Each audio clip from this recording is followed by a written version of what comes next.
That would be helpful. Hello, everyone. While he's getting it out and working out, let me just say what an honor it is to be here and a pleasure. I really enjoyed that presentation from the young people. I know I wasn't the only one. When the young lady said, Emma Sophia is her name. Is she still here? Oh, she left. Emma Sophia said, all. Did you hear that?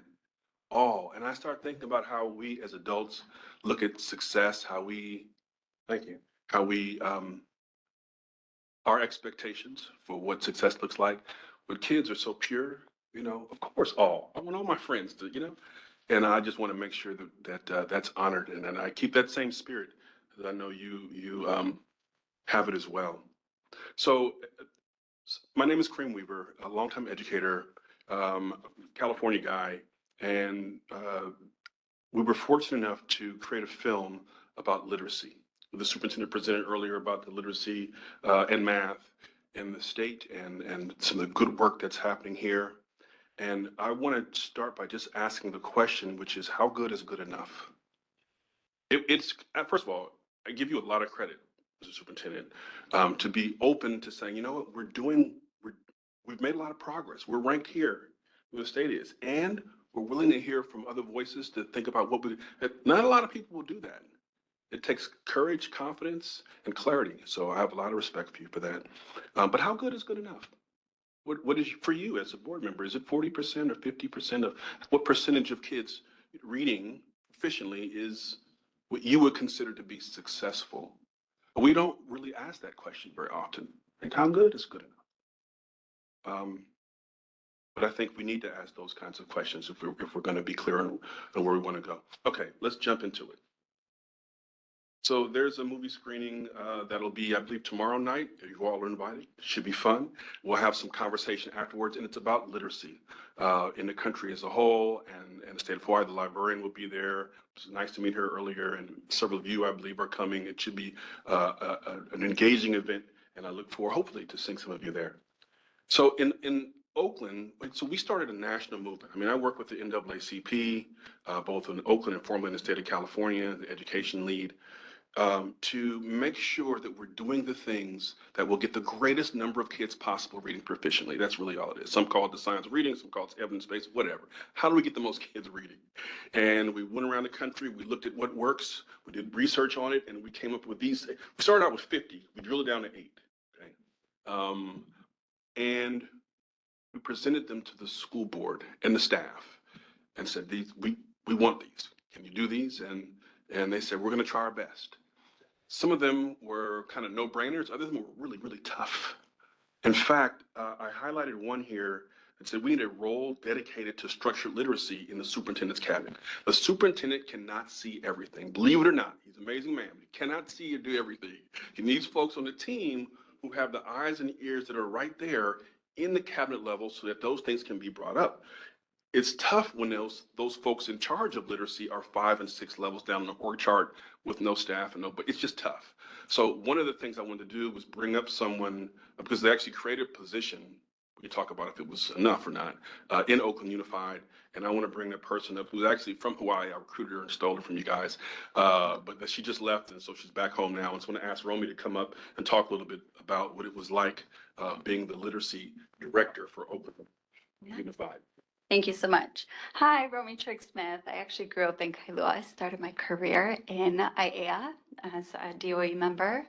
Yeah, I was this person that Kareem talks about for 4 years. I started in 2020 as the Director of Early Literacy in Oakland Unified School District. I was actually a principal for 5 years prior at a TK through 8 in East Oakland. And I was not cabinet level. Obviously my title, I was a director, but I did have a team.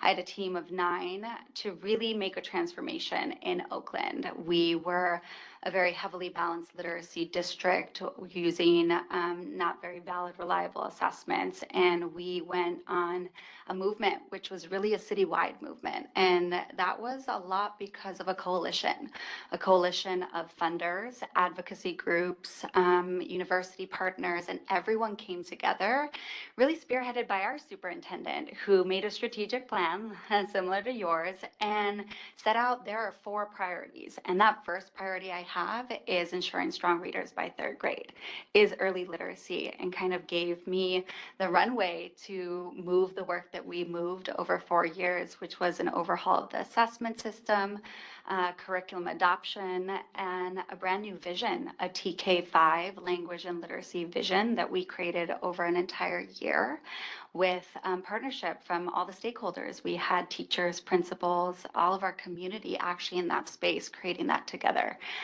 So I definitely agree with this demand. And a lot of our transition actually was inspired by a lot of advocacy that Kareem had done at the time. And I can also share, I know I only have a couple minutes, but I'm happy to share at any time a lot of challenges that were also in the past 4 years making movement because of just the different levels, right, of getting decisions made and reporting to an ED, who reported then to a net soup, who then reported to the chief academic officer, who then reported to the superintendent, and just being able to navigate those spaces. We made a lot of progress, but definitely could have made a lot more progress when you're sitting in different teams.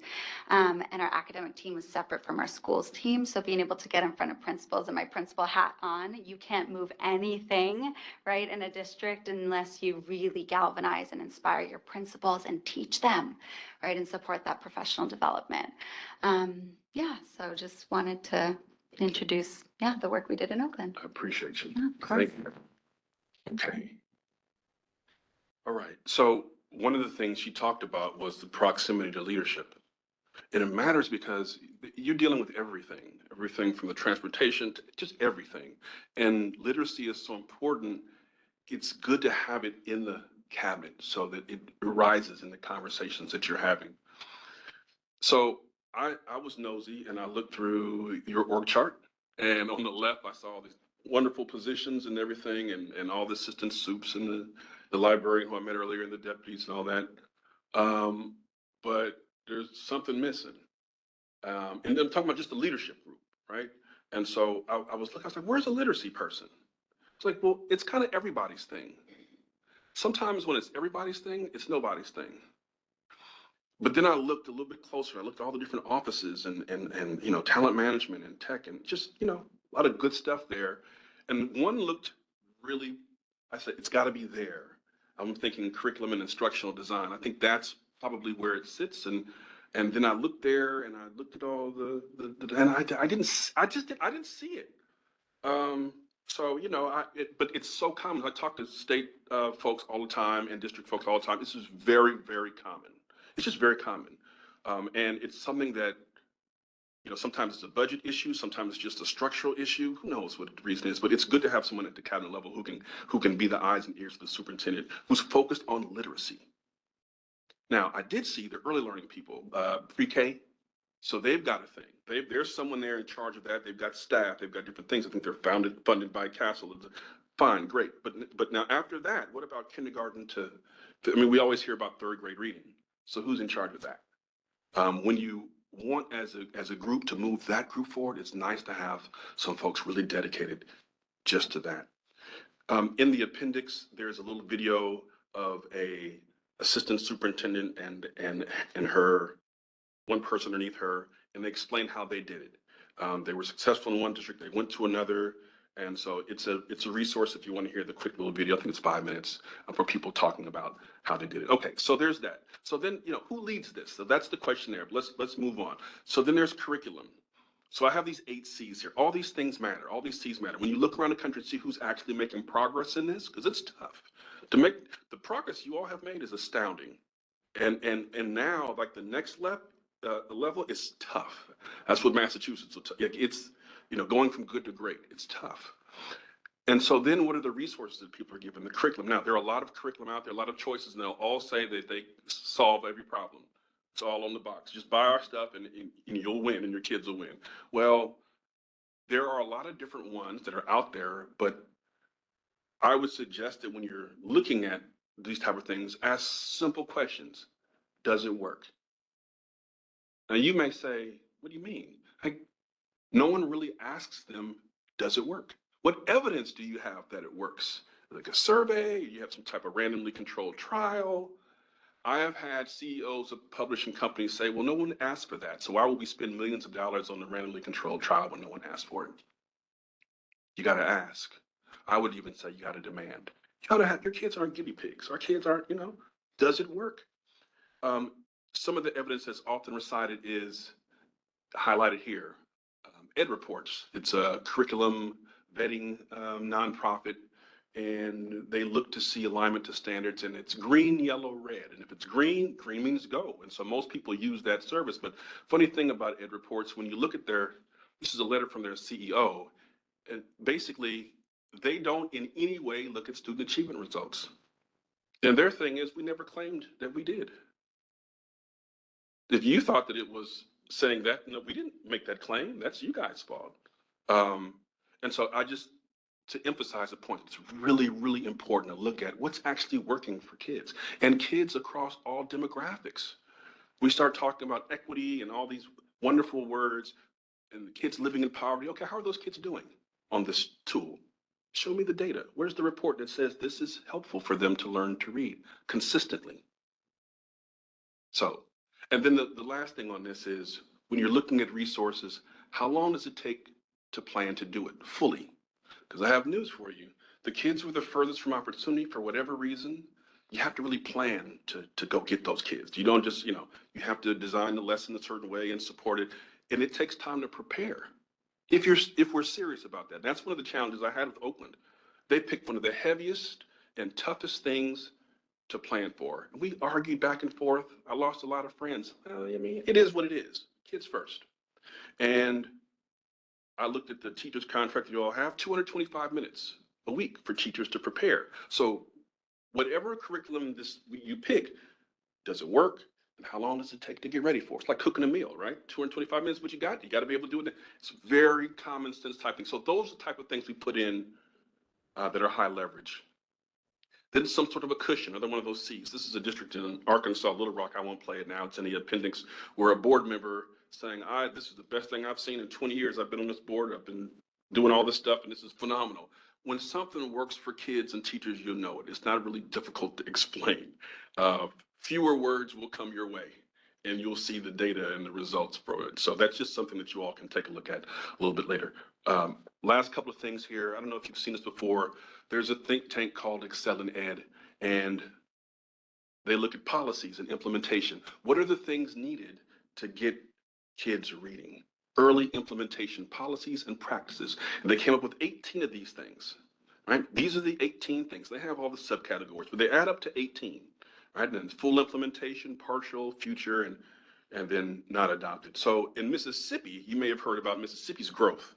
They were 50th, now they're in the middle of the pack, I think 20th or 21st. 17 out of the 18 policies they've got in place. So those guardrails have been put up legislatively to make sure that the folks have what they need, et cetera. New York, on the other hand, they've got a wonderful state literacy initiative. I know Chancellor Banks, great guy, and the policy environment is just tough. They just don't have the policies there. So they're really asking teachers to make bricks without straw. They don't screen for dyslexia. They don't do this. They don't do that. But everyone's making big speeches.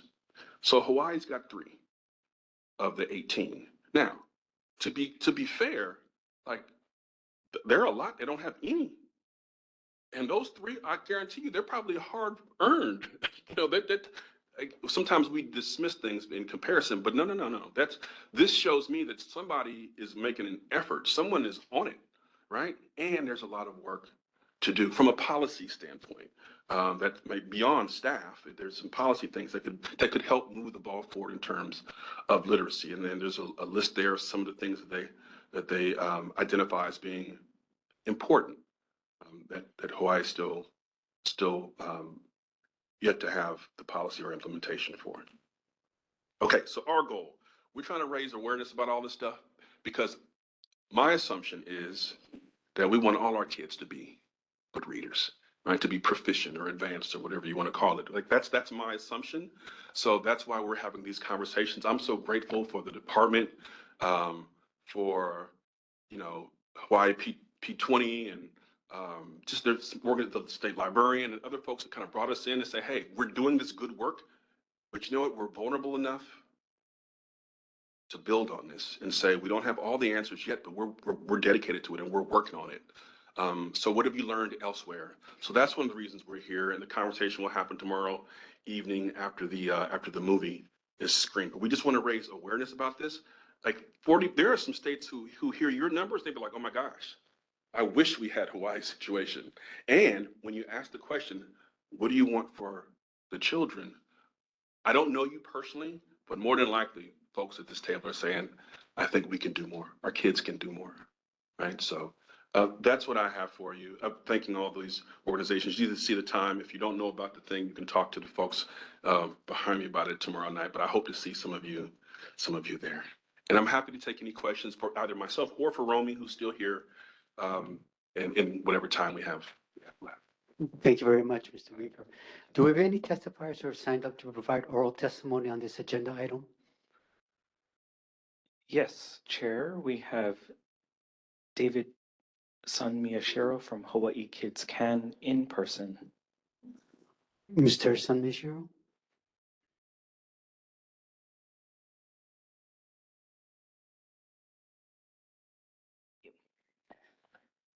Aloha. Good morning, board members, vice chair, members of the board. It's a thrill to be here. Almost 1 year ago to the day, I went out to IAA High School. I was invited by Hawaii P20 to view a film called The Right to Read. I didn't know much about it. I knew it was produced by LeVar Burton, who was one of my childhood heroes with Reading Rainbow. I'm a big fan of that. Really got me interested in reading back as a kid. But I went with an open mind. And leaving that film and having some discussions with some of the educators who were there, I felt a new sense of urgency. I have a 3.5-year-old son, and he not going to be very long before hopefully he's one of those kids that you saw behind us. And so I realized, do I want to send him to school and have that certainty that 100% of the kids, when they go to our schools, they're going to be able to read? He's a multilingual kid, so that's a special consideration. And I thought, the urgency and the care that I feel for him is what so many parents feel about their own keiki. And if I wouldn't sleep a minute at night if I knew he couldn't read, why should I care any less about those other kids that I don't know or their parents? And so fast forward a year from that screening, we kind of reached out on a whim to see if we could screen something here locally. And to your great approach, Ne'epapa, Superintendent, I think we've tried to live into that value. So Hawaii Kids Can is one of many partners putting together this screening and actually supporting Mr. Weaver here. So Hawaii Kids Can, the Harold K. L. Castle Foundation, Hawaii DOE, Hawaii P20, Chaminade University, Hawaii Literacy, International Dyslexia Association, Hawaii Branch, Read to Me International, Teach for America Hawaii, Hawaii Community Foundation, Kamehameha Schools, and University of Hawaii Manoa. So it truly is a kako thing to get to all kids, as Emma Sophia said. I think we're going to get that done. So thanks for the opportunity. Thank you very much, Mr. Sanmishiro. Are there any other oral testimonies? Oh, please step forward.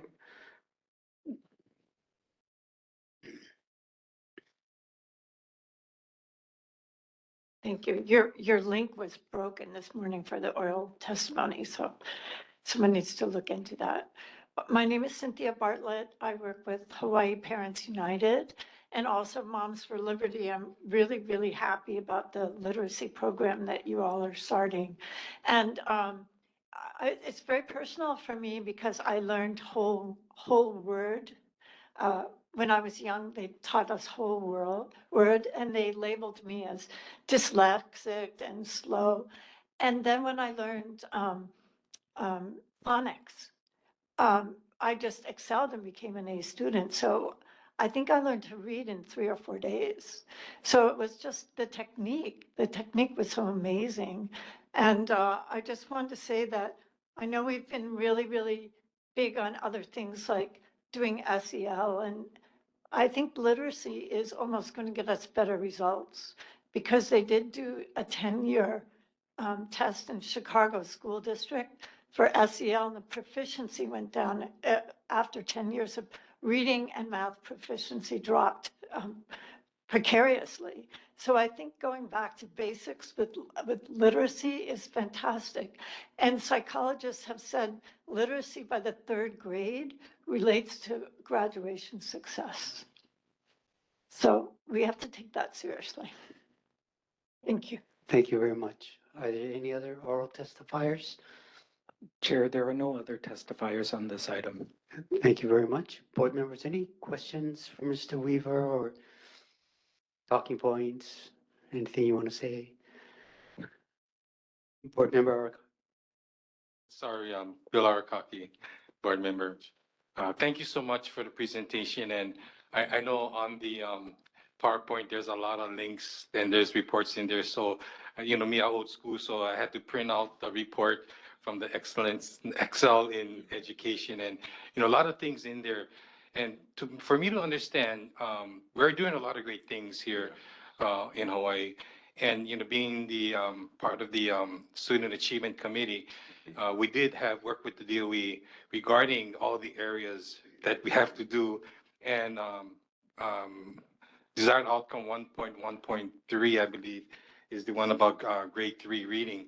So this really stimulates the thoughts, and in working with our department here, is that from K or pre-K to grade 3, how do we continue to support our schools to make sure, and also we have in our desired outcome, regarding all students are able, equally successful, and so on. So how to make sure all students are literate and are able to read. And I see in the report is that science of reading. So when I did contact the DOE, science of reading is something that we are having here working in Hawaii.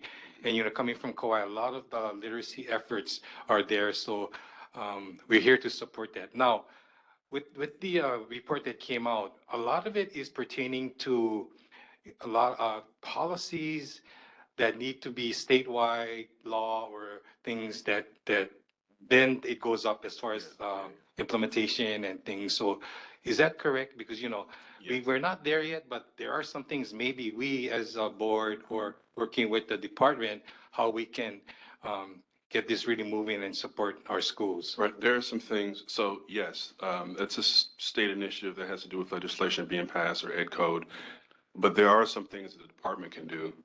And, for example, early screening for not just reading difficulty, but also risk of dyslexia, and saying, we're not going to wait to fail.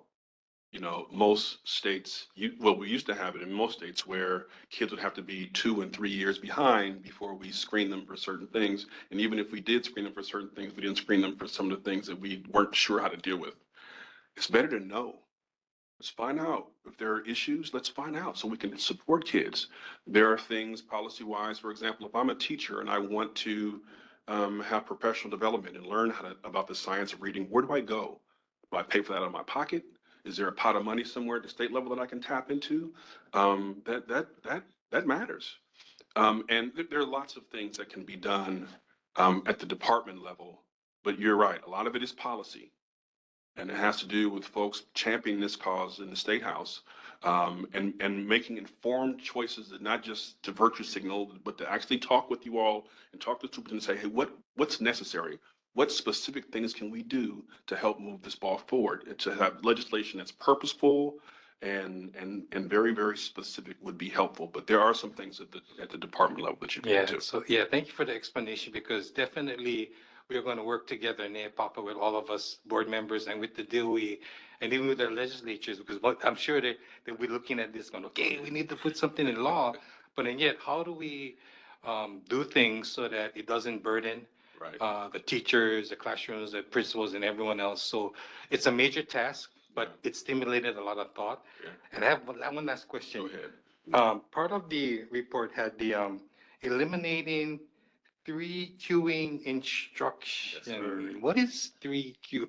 I'm so glad you asked that question. So, quick question. Do you remember how you learned to read? Those of you who are here on the board, do you remember? Many educators, many of us who are professionals don't really remember. And so when we start to create and design things, we're very agnostic about it. Well, that sounds good. That sounds all right, because it was kind of easy for us, for many people. But the majority of kids actually need it done in a very structured, sequential way. So the three queuing is another system. It was created by this gentleman named Ken Goodman. He said reading was a psycholinguistic guessing game. And so you use clues to figure out what the word is. You use context and visual clues, and you put the word together like a puzzle based on the clues. But what if you take away the pictures? What if you take what, at some point you have to be able to sound out the word cat, hat, rat.